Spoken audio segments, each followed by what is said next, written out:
Welcome to the second day of Interpol World Congress and Exhibition. We're very fortunate to have Andrey Nikishin from Kaspersky Labs with us. Andrey, good to see you on Interpol World TV. Thank you very much for inviting me, actually. What is it that brought Kaspersky to Interpol World this year?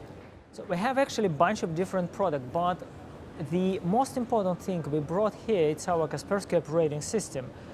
I think you've heard about this because recently we officially released the product, and this is, we can say that's a breakthrough. That's the product for embedded connected devices, or how it's called it today, Internet of Things.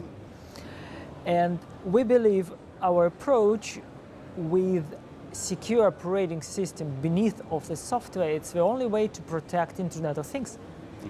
On top of that, we brought a lot of services, example of services of threat intelligence, because it's actually, again, it's a basement of every security approach. You have to know your enemy, you have to understand them in order to be prepared, in order to protect the company or government or country against the cybercrime.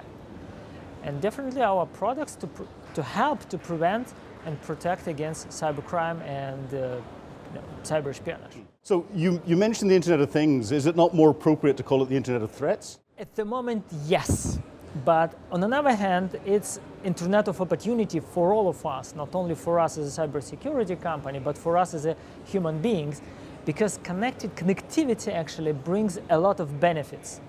Let me give you one example about connected cars.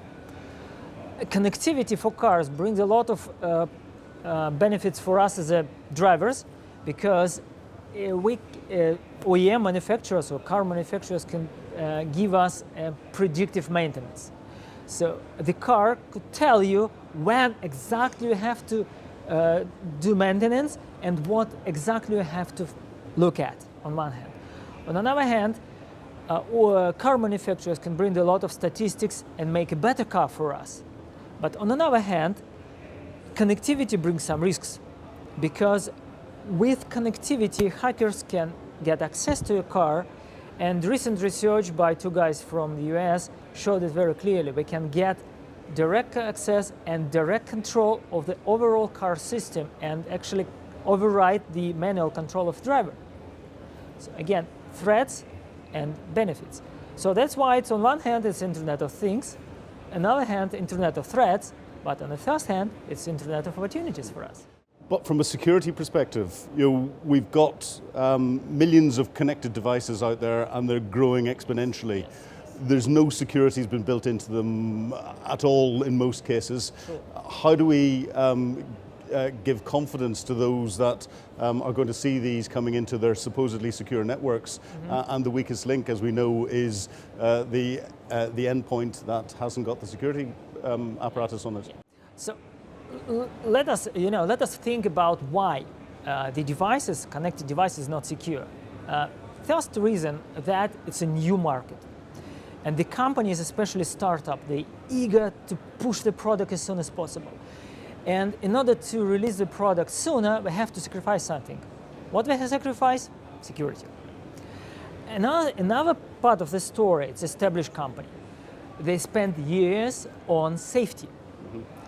And I still got engineers who is very keen on safety, believes that safety is security is the same thing. They truly believe that if they make a device safe, it means automatically secure, but that's not true. That's actually the main two reasons why we have sometimes safe but not secure device. And another thing, there is a fundamental difference between our laptops, desktops, iPad, or whatever, and IoT. IoT got limited set of software, and it's impossible, really impossible, to add some extra software on it.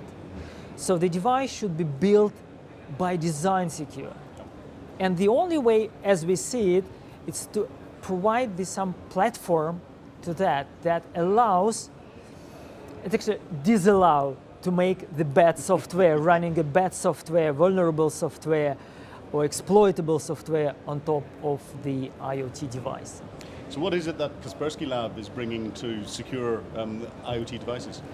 It's, as I said, it's operating system. It's actually targeted for internet gateways. So all of the devices, somehow they connect to internet gateways, then connected to the cloud. And at the internet gateway, we can monitor, we can filter, we can proceed the data, we can do some calculations or analyze the data. And this device actually the primary target for hackers to attack, because they're directly connected to the internet. We've got a lot of CPU power, RAM, and usually it runs operating system not designed to run on IoT device.